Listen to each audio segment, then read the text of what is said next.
महाराष्ट्रात आपलं स्वागत आहे।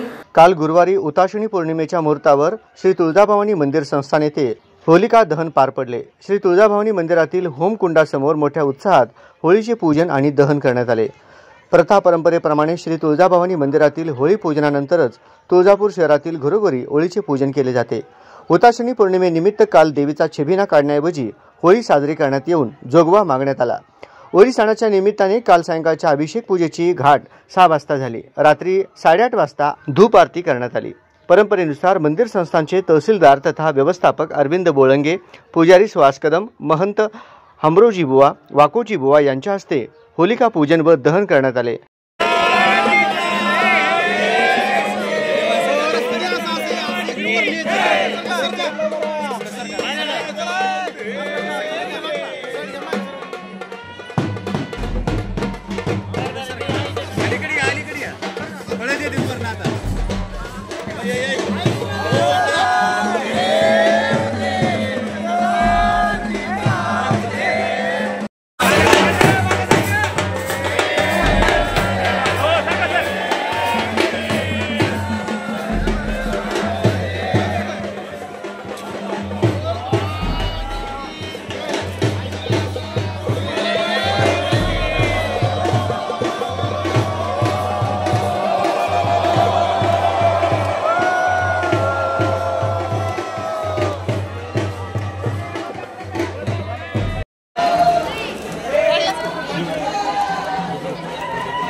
यावेळी सहाय्यक धार्मिक व्यवस्थापक रामेश्वर बाले, अनुप ढमाले, अमोल भोसले आणि अन्य मंदिर कर्मचारी व पुजारी उपस्थित होते।